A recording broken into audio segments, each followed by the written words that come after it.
আমি এক বিড়িখোরের সাথে একদিন মুসাফা করে বিপদ আছে না কিছু মুসল্লি, ওর 24 ঘন্টা যখন দেখা হয় ও তখন এই বিড়ি একটা দেখি যে এরকম ধরা থাকে ভিতরে।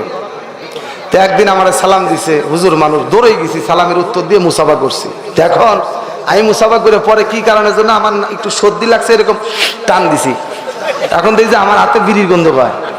আমি তো বিপদে পড়ে গেছি, কিরে এখন সাবান দিয়ে ধুইতেছি, একবার না দুইবার না তিনবার ধুইছি, তাও গন্ধ যায় না।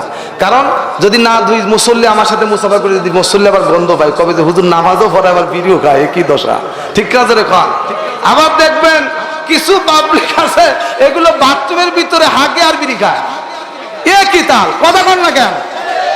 এই যে বিড়ির দুমো আর গুড় দমো একসাথে খায়, নাউজুবিল্লাহ কন না। এই গত মাসে না কাপড় কিনলে আবার এই মাসে কাপড় কিনছো কে, বলে কি না বলেন? এখন আপনি বলছেন যে আরে আব্বা আমার জন্য একটু পছন্দ হয়েছে, ভালো কাপড় কিনে আনছে, অমন করো কে, আমার নাম মা, আমার না বাবা, কাই হইছে, আমাদের আর ভবিষ্যৎ নাই, এই যে কয়টা জন্মাইছো এগুলোর ভবিষ্যৎ কি আছে? কয় কি না? ওরে বাবারে, ভবিষ্যতের কি টেনশন। আর শ্বশুর বাড়ি যাওয়ার সময় যখন 10 কেজি আপেল নেবেন, 3 কেজি মিষ্টি নেবেন, দইয়ের খুঁটি বড় একটা নেবেন, রুই মাছ কিনে নেবেন, তখন আর কোনো ভবিষ্যতের টেনশন নাই। তখন কয় কি, তোমার যা সুনাম, আমার বাপের বাড়ি। ওরে বাবা, মানুষে এলাকার লোকজন আইসে খায় আর কয় তোর একটা জামাই রে, এ তোর মা বাপ আমার খুশি হইলে কি না হইলে কি, আমার খুশি রাখা লাগবে, আমার আব্বা আম্মা। শ্বশুর বাহিনী আবার রাগ করেন না আমার উপরে, না, শ্বশুর শাশুড়ির খেদমত ভালোবাসা তাদের সহযোগিতা করা লাগবে, কিন্তু আগে তো মা বাপ। কথা কয় না রে? না আপনারও চাষির মতো রাগ করতেছে। আপনার মেয়ে হাই স্কুলে পারে, ও দৌড় প্রতিযোগিতা দিল কেন? আপনি বাপ কি মরে গেছেন? এতটুকুন গায়ের তোমার নাই কেন? বেপর্দায় ঘরে কুত্তার মতো রাস্তা দিয়ে লিপস্টিক মাখায়া মেকআপ দিয়ে ফিকা পেরে মধুখালী চলে যায়, স্বামী বিদেশ উনি 3 বেলা খালি মার্কেট করে, আছে না নাই? হুজুরে নিয়ে আসেন, আসতে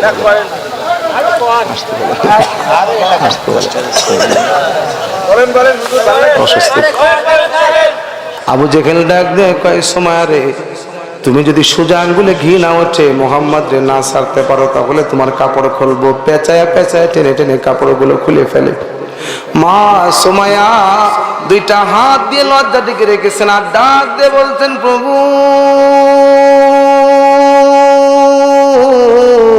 আয় আল্লাহ, এই দুনিয়ায় বুঝে গেল আমার ক্ষতি করতেছে, আল্লাহ গো বুঝে গেল আমার লজ্জা দিতেছে, অসুবিধা নাই, হাসরের ময়দানে তুমি আমার একটু ইজ্জত দিবানি। এমন সময় বুঝে গেল তার 2টা হাত টান দিয়ে দূরে সরায় প্যারাক দিয়ে ঘুরে দেয়, আর লজ্জায় স্থানের ভিতরে বর্ষা নিক্ষেপ করে বুঝে গেল মা সময়কে শহীদ করে দেয়। একটা চিৎকার দিয়ে কান্দার বলে, আল্লাহ অসুবিধা নাই, আমি শহীদ হতে রাজি আছি, কিন্তু তুমি রাজি আছো নাকি বলো? আমার আল্লাহ ডাক দিয়ে কয়, এরে সুমাইয়া, না না, আমি আল্লাহ তোমার উপরে খুশি, আমি আল্লাহ তোমার উপরে রাজি। এরে জিবরাইল যা, জান্নাত নিয়ে যা, আমার সুমাইয়া চোখের সামনে জান্নাত দেখা দে। আরো জোরে আওয়াজ করে বলেন সুবহানাল্লাহ। এতক্ষণ পর্যন্ত মায়ের আঘাতে মনে দুঃখ, কিন্তু যখন জিবরাইল আলাইহিস সালাম চলে আসছেন, ইয়া আইয়াতুহান নাফসুল মুতমাইন্না ইরজিই ইলা রাব্বিকি রাদিয়াতাম মারদিয়া ফাদখুলি ফি ইবাদি ওয়াদখুলি জান্নাতি। মারহাবা। জান্নাত দেখে দেখে একজন ইমানদার জান্নাত দেখে দেখে মরবে, এই জন্য সময়ের মুখের ভিতরে হাসি ফুটে গেছে।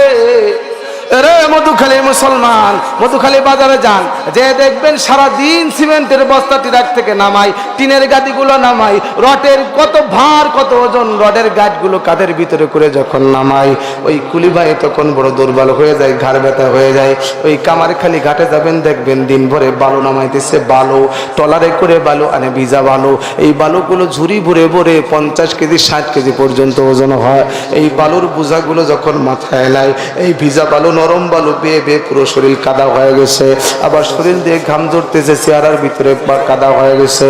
তারপরেও দেখবেন এত কষ্ট হয়, তার কোমর বাঁকা হয়ে গেছে, ঘাড় বাঁকা হয়ে গেছে, ব্যথা হয়ে গেছে, তারপরেও দেখবেন লোকটার মুখের ভিতরে হাসি।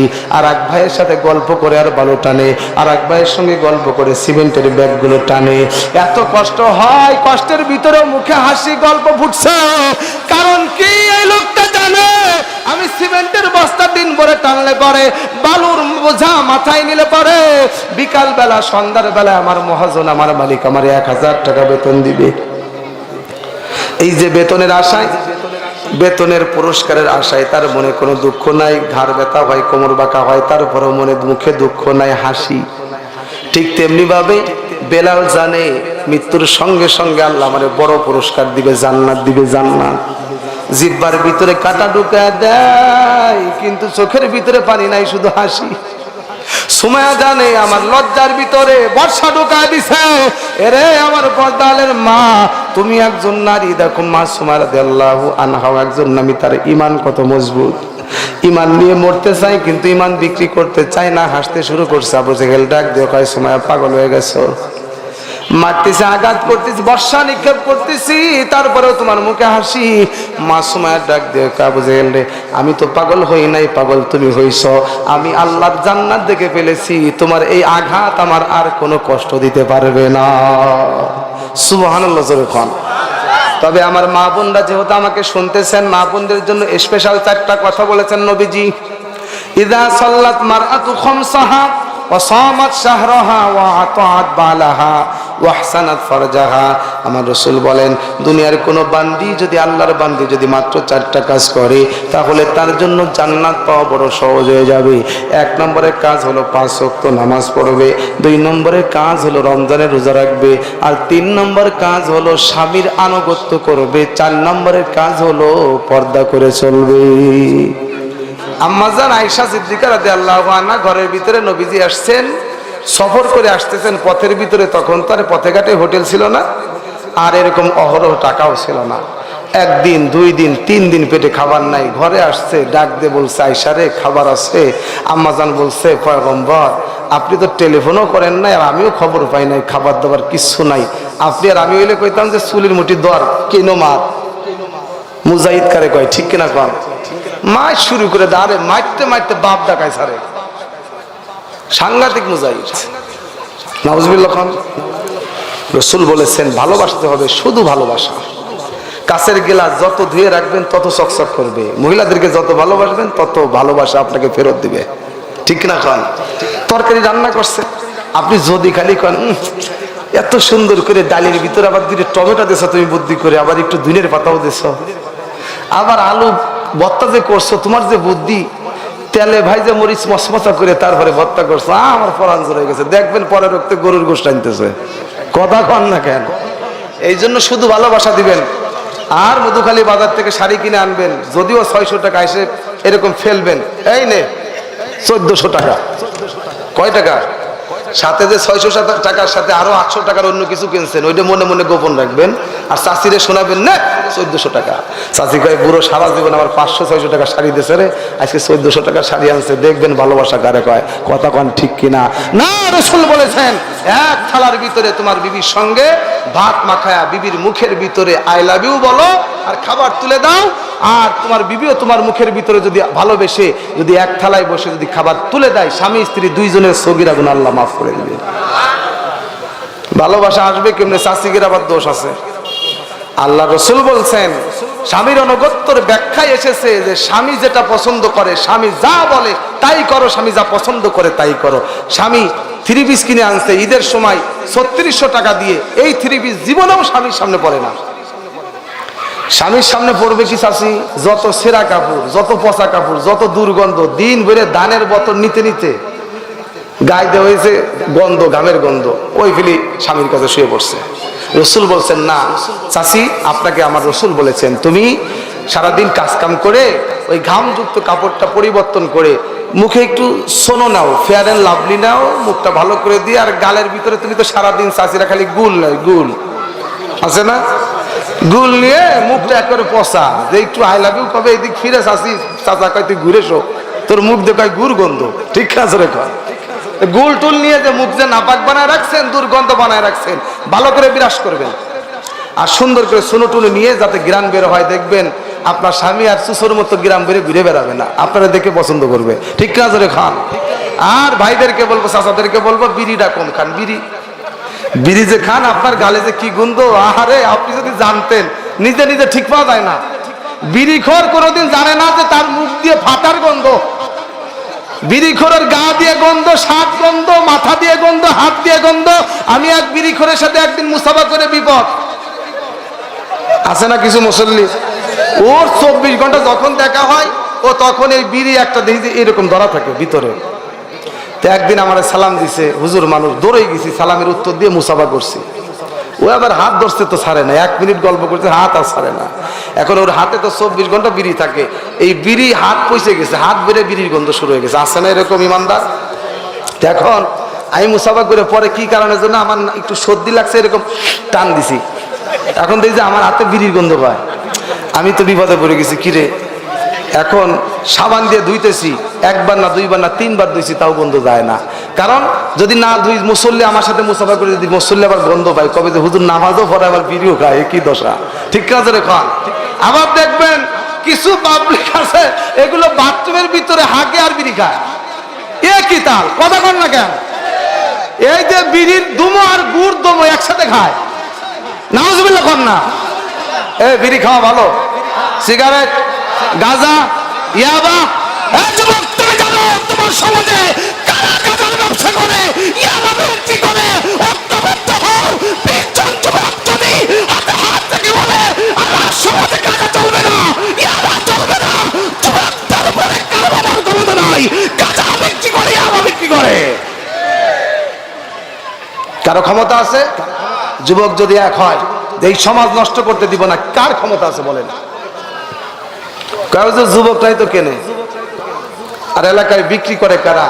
পুলিশ এসে ধরে, রিক্সাওয়ালা, ভ্যানওয়ালারে গাঁজার প্যাকেট পাইছি, কিন্তু বড় বড় ডিলার এগুলোরে ধরে না, কথা বল না কেন? গুড়ায় হাত দেওয়া লাগবে, আমাদের গুড়া থেকে আমাদের সমাধান করা লাগবে, কথা বলেন ঠিক কিনা? রাস্তায় ভেজাল হয়েছে, এক স্কুলের সাথে কলেজের সাথে কোন এক পাবলিকের ভেজাল লাগছে, সব ধরে যায়, পাবলিকও বাস ভাঙ্গে, স্কুলের ফুলাবান, কলেজে ফুলাবানও বাস ভাঙ্গে। বাসালার দোষ কি? আমারে বলেন যে বাসালার এই দোষটা আছে, আপনি বাস ভাঙলেন কেন? বাসের নিচে পড়ে আপনি মারা গেছেন, একজন মারা গেছে, যে অ্যাক্সিডেন্ট করে মারা গেছে, যে বাসের তলে বাস কিন্তু চলে গেছে মাগুরা পার হয়ে, এদিকে পিছনে নিরীহ কিছু গাছি আসতেছে, ওইগুলো যে আমরা ধরে ধরে ভেঙে ফেলতেছি। গুড়াই গন্ডগোল। কোরআন যেদিন কায়েম হবে সেদিন এই সমস্ত সমস্যা থাকবে, সঠিক বিচার করা হবে। কোরআন বলতেছে সারিক ওয়া সারিকাতু ফাকতাউ আইদিয়া উমা, চুরি করছে চোর ধরে হাত কাটো। আহা, দেখেন কোরআনের আইন কায়েম হলে আমার দেশে কত শান্তি হবে, আলহামদুলিল্লাহ। কোরআন বলছে চুরি করছে হাত কাটো। এখন আমার দেশে কি আইন আছে? আমার দেশে কি আইন আছে? ইংরেজ, ওই যে আমাদের ব্রিটিশ শাসন করেছিল, ওই ব্রিটিশ আইন করে গেছে চুরি করলে জেলে বড়। এই জন্য চোর জেলে যায়, চুরি করে ধরা পড়ে জেলে যায়, তারপরে ডাকাত হয়ে বের হয়, কথা বল না কেন? আর যদি হাত কাটতেন, একটা দুইটা চোরে হাত যদি কাটতে পারতেন, বাংলার জমিনের মুসলমান ইমানদার দরজা খুলে 24 ঘন্টা ঘুমাইতে পারতো, চোর থাকতো না। কারণ চোর ধরে হাত কাটবে, আবার চোর ধরছে দেখে যে দলের লোক নাকি, পক্ষের লোক নাকি, ছেড়ে দেয়, কথা বলেন না কেন?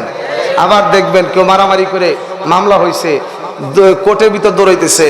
এবার জজ সাহেব কিন্তু জানে এই যে পরিমাণে অপরাধ করছে, মারামারি ফাটাফাটি করছে, একে 3 মাস 4 মাস 5 মাস জেল দেওয়া যায়, অথবা এত টাকা দণ্ড ধরা যায়, এই তার অপরাধ।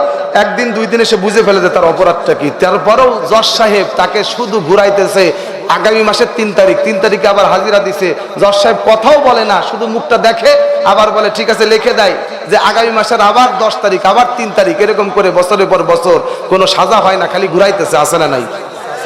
জজ সাহেব জানে না যে কি বিচার হবে? ও কি কচু খাইছে, কচু খাইয়ে পড়ালেখা করছে যে ওর এইটুক বুদ্ধি নাই যে যে অপরাধ করছে এর বিচার হবে এতটুকুন? এটা কি সে 2-1 দিনে বোঝে নাই? তারপরে বছরের পর বছর ঘুরাইতেছে। কারণ কি জানেন?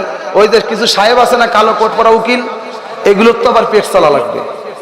এই অপরাধী হাজিরা দেবে আর তারে কিছু টাকা দিয়ে আসবে, কথা বলেন ঠিক কিনা? আজকে ডাক্তার জানে যে এই রোগী আমার এই সমস্যা, তাকে 2টা ট্যাবলেট দিলেই রোগী ঠিক হবে, কিন্তু ডাক্তার ওষুধ লাগছে পুরো পৃষ্ঠা ভরে, একেবারে শুরু থেকে শেষ পর্যন্ত 12 পদের ওষুধ লাগছে। ওষুধ খাইলে আর ভাত খাওয়া লাগে না। এত ওষুধ কেন লাগছে জানেন? কারণ হলো ওই যে বাইরে কিছু সাহেব শোর থাকে, এরা আবার ডাক্তার সাহেবকে ঘুষ দেয়। ডাক্তারে আবার ইমান আছে, উনি ঘুষ পাইছে পাঞ্জাবি। কি পাইছে? এই পাঞ্জাবি পরে আবার নামাজ পড়বা গেছে। আল্লাহ কয় এই ফেরেশতা লাথি মেরে বাইর কর।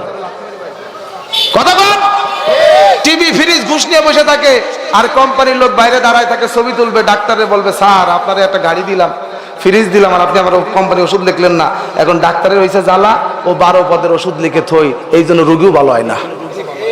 ইন্ডিয়া যান, ইন্ডিয়া আমরা এত বদনাম করি ইন্ডিয়া, কিন্তু ইন্ডিয়া হিন্দু মানুষ অপারেশন করবে, চিকিৎসা করবে, আপনার প্রেসক্রিপশনে 2-3 পদের ওষুধ দিবে। জোরে বলেন ঠিক কিনা?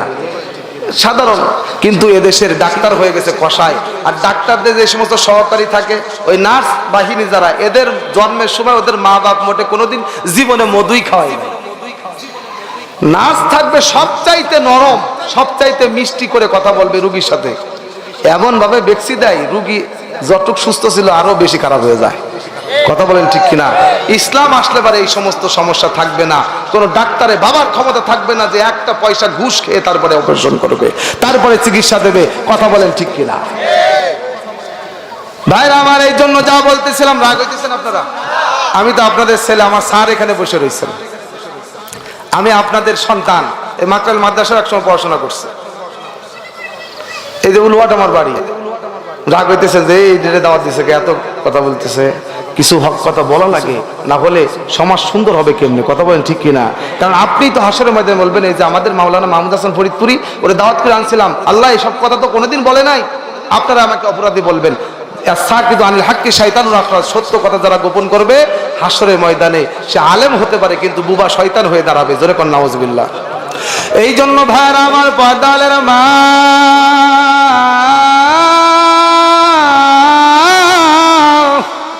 আপনার জন্য আমার পয়গম্বর 3টা কাজ করতে বলেছেন, 4টা কাজ করতে বলেছেন। 5 ওয়াক্ত নামাজ পড়ো, রমজানের রোজা করো, আর স্বামীর আনুগত্য করো। স্বামীর উপরে মাতবাড়ি চলবে না। তোমার স্বামী পছন্দ করে, তুমি তোমার স্বামীর মা বাবা যারা আছে, অর্থাৎ তোমার শ্বশুর শাশুড়ি যারা আছে, তাদের খেদমত করবা, কিন্তু মা তুমি করো না, এটা করা যাবে না মা গো। এইসকে বাংলাদেশের মা বোনেরা বিবিরা যারা আছেন, প্রত্যেকে চায় তার স্বামীর খেদমত করব। স্বামীর জন্য মাছের বড় মাথাটা সুন্দর করে রেখে দেয়, বাচ্চাদেরকেও দেয় না, ছেলে মেয়ে দেয় না, বলে তোর বাবা পছন্দ করে মাছের মাথা সে খাবে। কিন্তু ও মা, তুমি তো জানো না, তোমার স্বামীর জন্য না রেখে তোমার শ্বশুর শাশুড়ি বৃদ্ধ মানুষ, তাদের পাথে যদি তুলে দাও, আল্লাহর কসম করে বলি বাংলাদেশের স্বামীরা তোমার উপরে তার চাইতেও 1000 গুণ বেশি হবে। নিজে না খাইলে পারো অসুবিধা নাই, মা বাবারে খাওয়াইছো, প্রত্যেক সন্তানের দিল ঠান্ডা হয়ে যায়। কিন্তু আমার মা চাচিরা দেখবেন স্বামীরে খাওয়াইতে রাজি, সন্তান খাওয়াইতে রাজি। দুনিয়ার সব মানুষ, বাবার বাড়িতে যদি লোক আসে তাইলে তো কথাই নাই, কিন্তু শুধু শ্বশুর শাশুড়িরে খাওয়াইতে গেলে, দেবররে একটু খাওয়াইতে গেলে, ননদের পাতে একটু খাবার দিতে গেলে মনে হয় শাশুড়ি কপালে ঠাটা পড়ছে। ও শাশুড়ির দিকে আর তাকানো যায় না, শাশুড়ির মুখ কালা হইছে। কথা কন না কেন? আপনি টাকা করেন, চাকরি ঢাকা করেন, ঢাকায় চাকরি করে যুবক আসার সময় মনে মনে নিয়ত করছে এই তারিখ মায়ের জন্য বাবার জন্য একটু কাপড় কিনবো। কতদিন হয়ে গেল মারে কাপড় দেই না, মা বাবারও কাপড় দেই না। বাড়িতে যাওয়ার সময় মায়ের জন্য বাবার জন্য একটু কাপড় নিয়ে যাব। যুবক এবারে বেতন পাওয়ার পর মার্কেটে গেছে, আব্বা আমার জন্য সুন্দর শাড়ি আর লুঙ্গি কিনছে, ছেলে মেয়ের জন্য মার্কেট করছে, বিবির জন্য কিনছে। ঢাকা মাকটাইল বাড়ি, মিরাপাড়া বাড়ি, আসতে আসতে রাত হয়ে গেছে। রাত 10টার সময় যুবক ঘরের ভিতরে ঠক ঠক করে আওয়াজ করছে, বিবি দরজা খুলে দিছে, সঙ্গে সঙ্গে কাপড়ের ব্যাগগুলো হাতের ভিতরে দিছে, শপিং ব্যাগ।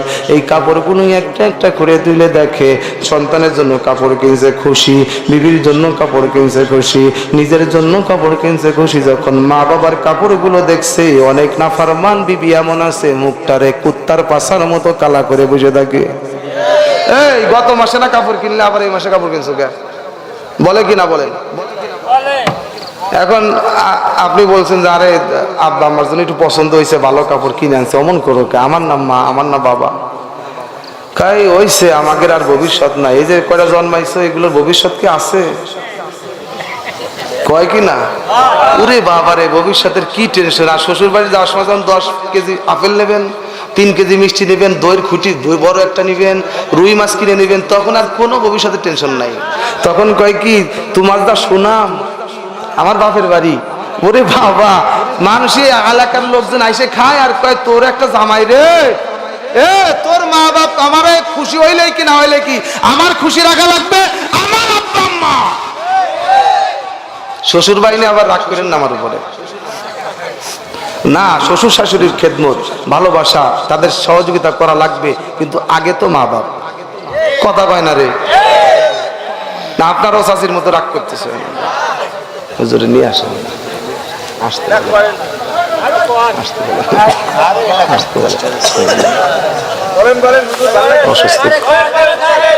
একটু জিকির করেন, সুবহানাল্লাহ আলহামদুলিল্লাহ। কি খারাপ লাগতেছে? আমি আমার মা বোনদের জন্য একটা নমুনা দ্বারা করাবো, সেটার নাম হলো ফাতিমা, সাইয়্যিদাতুন নিসাই আহলিল জান্নাহ। আমার রাসূল বলেছেন জান্নাতের সমস্ত রমণীদের সর্দার হলো আমার ফাতিমা।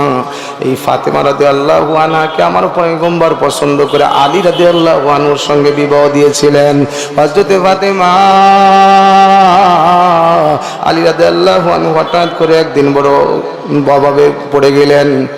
3 দিন হয়ে গেছে আলীর ঘরে কোনো খাবার নাই। আজকে 4র্থ দিন, 4 নম্বর দিন আলী রাদিয়াল্লাহু আনহু একটু কাজে বের হইছেন, দেখি তো আজকে কোনো কাজ কাম পাই কিনা, কিছু খাবার ঘরে নিয়ে আসবো।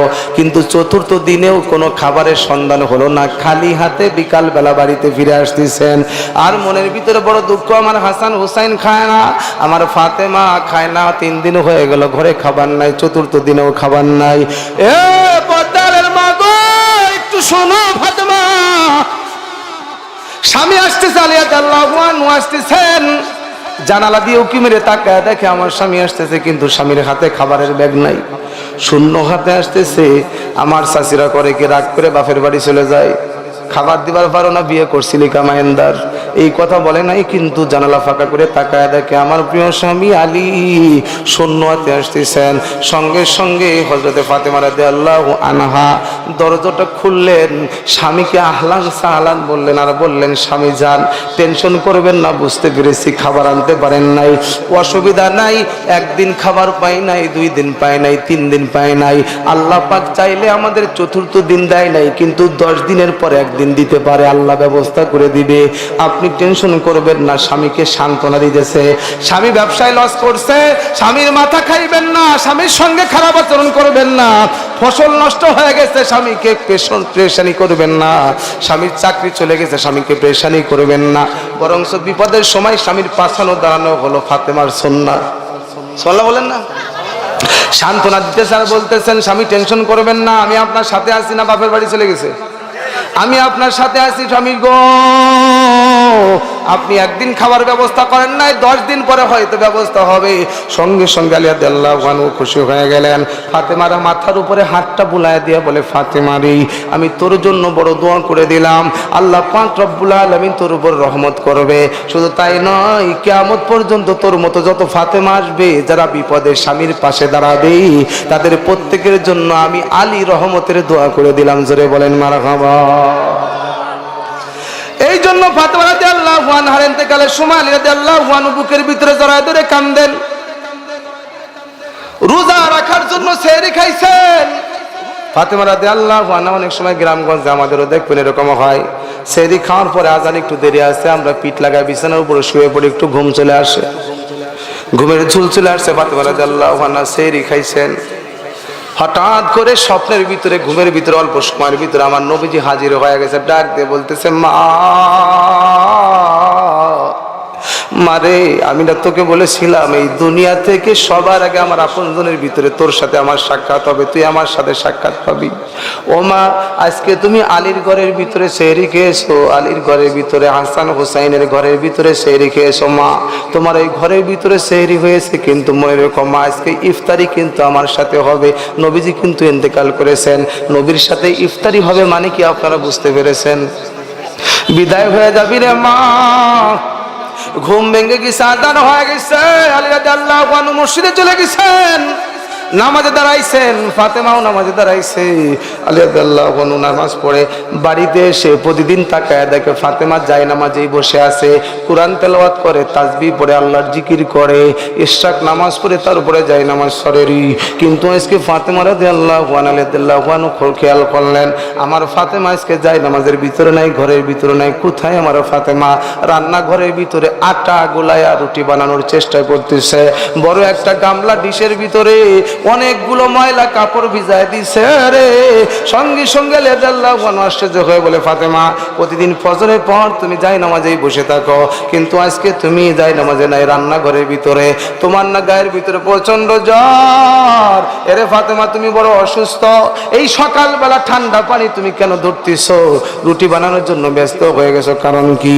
ফাতেমা রাদিয়াল্লাহু আনহা ডাক দিয়ে বলতেছে, স্বামী গো, সেহরির পরে আমার বাবাই স্বপ্ন বলেছে বাবার সাথে আমি ইফতারি করব, তার মানে আমি বুঝি আর থাকবো না।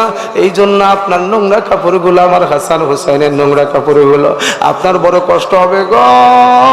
আমি এই জন্য নিজে হাতে পরিষ্কার করে দিয়ে যাইতেছি, আর রুটিগুলো বানায় দেয়, আপনি না ছেড়ে খেয়েছেন, ইফতারি করবেন, সেই খাবার নাই, এই জন্য আমি আপনার ইফতারির জন্য রুটি বানায় দিয়ে যাই। এই কথা বলছে, সঙ্গে সঙ্গে আলী রাদিয়াল্লাহু আনহু একটা কান্না শুরু করছে, দুইটা হাত বাড়ায় দিয়া বিবিরে ডাকে, ও ফাতেমা রে, তোমার মতো এত ভালো বিবি এই পৃথিবীতে আর হতে পারে না। এরে ফাতেমা, তুমি বিদায় হয়ে গেলে আমি কার ভালোবাসা নিয়ে থাকবো? আমার হাসান হুসাইনের কি হবে রে? আলীও কান্দে, ফাতেমা রাদিয়াল্লাহু আনহা কান্দে। এমন সময় হাসান হুসাইন ডাক দিয়ে বলে, মা তুমি কান্দো কেন? ফাতেমা রাদিয়াল্লাহু আনহা মাঝে মধ্যে হাসান হুসাইনকে নবীজির রওজার কাছে পাঠায়া দেয়। হাসান হুসাইন নবীজিকে সালাম দিলে নবী আমার রওজার ভিতর থেকে হাসান হুসাইনের সালামের জবাব দেয়, কথা শুরু করে। হাসান হুসাইনকে বলতেছে, বাবা বিরক্ত করো না, স্বামীর সঙ্গে একটু শেষ ভালোবাসা। হাসান হুসাইনকে পাঠিয়ে দিতে, বাবা নানা ভাইয়ের কাছে যাও, রওজায় গিয়ে নানা ভাইরে সালাম দাও, গল্প করো। নবীজির রওজার পাশে গিয়ে হযরতে হাসান হুসাইন রাদিয়াল্লাহু আনহুমা সালাম দিছে, গল্প করতেছে। নবীজি ওই রওজার ভিতরে থেকে জবাব দিয়ে বলতেছে, নানা ভাই আজকে কেন আমার রওজার কাছে আসছো? তোমার মায়ের কাছে যাও, মায়ের মুখটা আর জীবনে কোনোদিন দেখতে পারবি না। এরে নানা ভাই, আজকে তোর মা বিদায় হয়ে যাবে। হাসান হুসাইন একটা দৌড় দিয়ে মায়ের কোলের ভিতরে চড়ায় বলতেছে, মা আমাদেরকে কেন ফাঁকি দিলা? এরে মা, আমার নানা ভাই আমাদের কাছে সব কথা ফাঁস করে দিছে, তুমি নাকি আজকে বিদায় হয়ে যাবা। হাসানও কান্দে, হুসাইনও কান্দে, আমার আলী রাদিয়াল্লাহু কান্দে, আর হযরতে ফাতিমাও কান্দে। এমন সময় হযরতে ফাতিমা ডাক দিয়ে বলতেছে, স্বামী গো, কোনোদিন বলতে পারবেন না নতুন একটা জামা কিনে দাও, নতুন একটা গহনা কিনে দাও, এমন কোনো দাবি করি না আপনার কষ্ট হবে। এরা স্বামী ভালো কোনো খাবার কোনোদিন চায় নাই, আপনারে কষ্ট দেয় নাই। আজকে মৃত্যুর সময় আপনার কাছে আমার দুইটা দাবি থাকবে, দয়া করে একটু কথা দেন, আমার দাবিগুলো রাখবেন। হযরত আলী রাদিয়াল্লাহু আনহু ডাক দিয়ে বলে, ফাতেমা রে, যত কষ্টই হোক জীবন দিয়ে হলেও তোমার দাবি মানার চেষ্টা করব। এরে ফাতেমা, জলদি করে বল তোমার এই শেষ মুহূর্তে কি দাবি রয়েছে? সঙ্গে সঙ্গে ফাতেমা রাদিয়াল্লাহু আনহা ডাক দিয়ে বলতেছে, স্বামী গো, আমার ইন্তেকাল হয়ে গেলে আপনি খবরদার সূর্যের আলে দিনের বেলা আমারে দাফন করবেন না, আমার জানাজা পড়বেন, আমার দাফন করবেন রাতের অন্ধকারে, দুনিয়ার কোনো মানুষ যেন খবর না পায়। ওগো স্বামী আমার, কথা দেন গো, আপনি আমাকে এই কথা মানবেন। আর 2 নম্বর দাবি হলো আপনি আমাকে মাফ করে দিবেন। আপনার সংসারে এসে হয়তো আপনার খেদমত ভালো করতে পারি নাই, আপনাকে ভালোবাসা দিতে পারি নাই, আপনার সাথে ভুল হয়েছে, বেয়াদবি হয়েছে। আলী রাদিয়াল্লাহু আনহু কে বলতেছে, আপনার পা দেন, আপনার পা ধরে ক্ষমা চাই। আলী রাদিয়াল্লাহু আনহু ডাক দিয়ে বলে, ফাতেমা রে, না না না, আমার পায়ে না, আমার বুকের ভিতরে আয়, তোর জায়গা আমার বুকের ভিতরে, ভালোবাসা তোর উপরে আমি সন্তুষ্ট।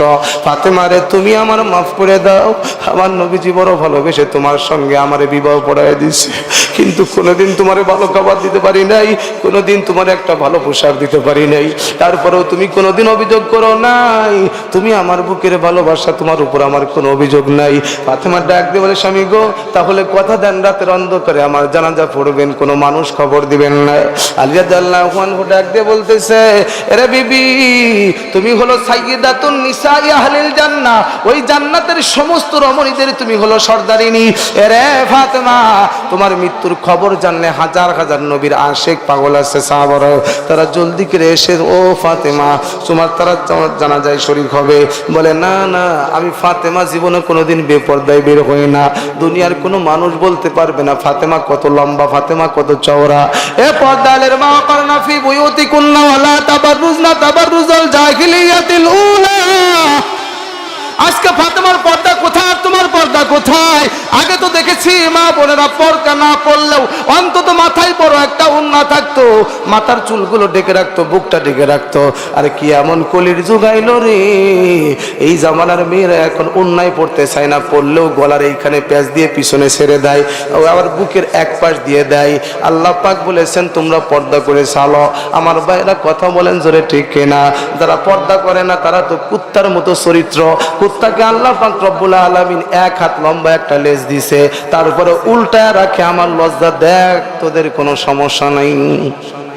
ছাগল মাত্র 4 আঙ্গুল লেজ, তারপরে ডাকে না, আগলা রাখে। আর কুত্তায় কি করে? হ্যাঁ, এরকম কুত্তা মার্কা কিছু মাগন আছে না, 12 হাত শাড়ি পরে, তারপরে চুল ডাকে না, বুক ডাকে না, পেট ডাকে না। তুমি তো কুত্তার চেয়েও খারাপ, বলেছেন কে? আমার উপর রাগ করে চাষির আঘাত লাভ আছে? আল্লাহ পাক বলেছেন উলাইকা কাল আনাম বালহুম আদাল। কিসের কুত্তা? কুত্তার চেয়েও খারাপ। এই জন্য মা বোনদের পর্দায় 6, 7, 8, 9 মেয়ে পড়ে। দেখবেন আমাদের এলাকায় আমরা দেখেছি স্কুলের ভিতরে স্বাধীনতা স্পোর্টস খেলা হয়, একদিন বা 2 দিন। দ্বিতীয় দিন বিকাল বেলায় সাংস্কৃতিক অনুষ্ঠান, যেমন খুশি তেমন সাজো। মেয়েরা সাজে কিনা? 13-14 বছর বয়স যুবতী মেয়ে, আবার দেখবেন ঝাঁকা নাকা দেহ দোলে না, চুমকি চলছে, একা পথে সঙ্গী হলে দোষ্টিকতে, বৃষ্টি পরে টাপুর টুপুর, পায়ে দিয়ে সোনার নুপুর, এই গানগুলো বাজে। আর যুবতী মেয়েরা 16-17 বছর, 13 বছর, 12 বছর যুবতী মেয়ে, আপনার নাতি ওই জায়গায় হাজার হাজার দর্শক কাঁপায় নাচতেছে, ড্যান্স দিতেছে, আর আপনি বিড়ি খাইতেছেন। আমার নাতি আজকে ফার্স্ট হবেন রে, জাহান নামের এক করে মিডিল পয়েন্ট আপনি যাই গেছেন একেবারে। আপনি দায়ুস, জান্নাতের ঘিরান আপনি পাবেন না। আপনার মেয়েও জাহান্নামে, আপনার মেয়ে যায়। এ কি মুসলমানের সন্তান? এতটুকুন তো তোমার বোঝা উচিত, তুমি মুসলমানের সন্তান, তুমি পর্দা করবা, আল্লাহ তোমার ইজ্জত বাড়াই দিবে। চাষিরা এখন বলবেন হুজুর এখন আবার কোন লাইনে ঢুকলেন আপনি? ভাইরা আমার, প্রধান অতিথি চলে আসবেন, আমি শেষ করবো, আর আপনাদেরকে কষ্ট দিব না। রে মুসলমান যুবক, ও পর্দালের মা ফাতিমা রাদিয়াল্লাহু আনহা একটা ডাক দিয়ে বলতেছে, স্বামী আমার, এই দুনিয়ার কোনো মানুষ, কোনো পুরুষ বলতে পারবে না নবীর মেয়ে ফাতেমা কেমন ছিল, কতটুকুন মোটা, কতটুকুন উঁচু ছিল। আমি কোনোদিন পর্দা ছেড়ে বের হয় না। ও গো স্বামীজি, এখন যদি আমি এই যে রাতের বেলায় আমার দাফন না করেন, মাইকিং করেন, দুনিয়ার মানুষ যদি দেখে, যদিও আমার মুখ দেখবে না, চেহারা দেখবে না, কিন্তু আমারে কাফন পরায় খাটিয়ার উপরে শোয়া রাখবেন। আর দুনিয়ার মানুষগুলো আমারে দেখবে আর বলবে নবীর মেয়ে ফাতেমারে দেখছি, উপর দিয়ে দেখছি, কাপড়ের উপর দিয়ে এতটুকুন লম্বা, এতটুকুন চওড়া। আল্লাহর দরবারে হাসরের ময়দানে চেহারা দেখাইতে আমার লজ্জা লাগবে। আমি আমার বাবার সামনে, নবী মুহাম্মদ সাল্লাল্লাহু আলাইহি সাল্লামের সামনে কেমনে দাঁড়াবো? না না, রাতের অন্ধকারে কাজ সারবেন। রাতের অন্ধকারে হাসান হুসাইনকে সঙ্গে নিয়া হযরত আলী রাদিয়াল্লাহু আনহু জানাজা নামাজ কমপ্লিট করলেন। রাত্র গভীর হয়ে গেছে, ফাতেমা নিষেধ করছে, কেউ যেন বুঝে নাও। এমন সময় হযরত আলী রাদিয়াল্লাহু আনহু ফাতেমার লাশটা একা একা খাটিয়া ধরে কেমনে গোরস্থানের দিকে নিবে? ও মুসলমান, খাটিয়াটা ধরার জন্য অন্তত পক্ষে সামনে একজন প্রয়োজন, পিছনে একজন শক্তিশালী মানুষ প্রয়োজন, কিন্তু আলীর সঙ্গে সামনেও একজন নাই। একা আলী খাটিয়াটা নিতে পারে না। রাত্র গভীর হয়ে গেছে, মদিনার সমস্ত মানুষ ঘুমায় পড়ছে। এমন সময় আমার পয়গম্বর হযরত আবু যর গিফারি রাদিয়াল্লাহু আনহুকে স্বপ্নের ভিতরে ডাক দিয়ে বলতেছে, আরে আবু যর, আর ঘুমায় থাকিস না রে, আমার আলী আমার ফাতেমার লাশটা একা একা গোরস্থানের দিকে নিতে পারে না, জলদি করে যা, আমার আলীর সঙ্গে আমার ফাতেমার লাশটা ধরে একটু গোরস্থানের দিকে নিয়ে যা। সঙ্গে সঙ্গে আবু যর রাদিয়াল্লাহু আনহু একটা দৌড় দিয়ে চলে আসছে। আলী রাদিয়াল্লাহু আনহু ডাক দিয়ে বলতেছে, আবু যর রে, আমি তো দুনিয়ার কোনো মানুষকে বুঝতে দেই না আমার ফাতেমা নিষেধ করে, তুমি কেমনে টের পাইলাম আমার ফাতেমার লাশটা গোরস্থানের দিকে নেওয়ার জন্য চলে আসলা? আবু যর ডাক দিয়ে বলে, না ওগো আলী, আমি দাওয়াত ছাড়া আসি নাই, আমার পয়গম্বর স্বপ্নে আমাকে খবর দিছে ফাতেমার লাশটা নেওয়ার জন্য। আল্লাহু আকবার, জোরে বলেন নারে তাকবীর। ভাইরা, আমি আর আপনাদের সামনে কথা বলবো না, বিরক্ত করব না। আমাকে একটা প্রশ্ন করা হয়েছে, সংক্ষিপ্ত 1 মিনিটে আমি উত্তর দিব। আসসালামু আলাইকুম হুজুর, আমার প্রশ্ন, জুমার দিনে 12টার সময় নামাজের জন্য ডাকা শরিয়াতে কি বলে? একটু বুঝাই বলবেন। আচ্ছা ঠিক আছে, এটা একটা মাসলাগত প্রশ্ন। এগুলো আপনাদের এলাকায় যদি কোনো মুহাক্কিক মুফতি সাহেব থাকেন বা কোনো মাদ্রাসায় কোনো মুফতি সাহেব ইফতা বিভাগ থাকে, তাদের কাছ থেকে জানলে বেশি ভালো হবে। তবে আমি যতটুকু বুঝি, বিশেষ করে আজানের পরে আর কোনো ডাকার বিধানই নাই, ডাকাই যাবেন। আজান হলো সব থেকে বড় ডাক, আহ্বান, তাই না?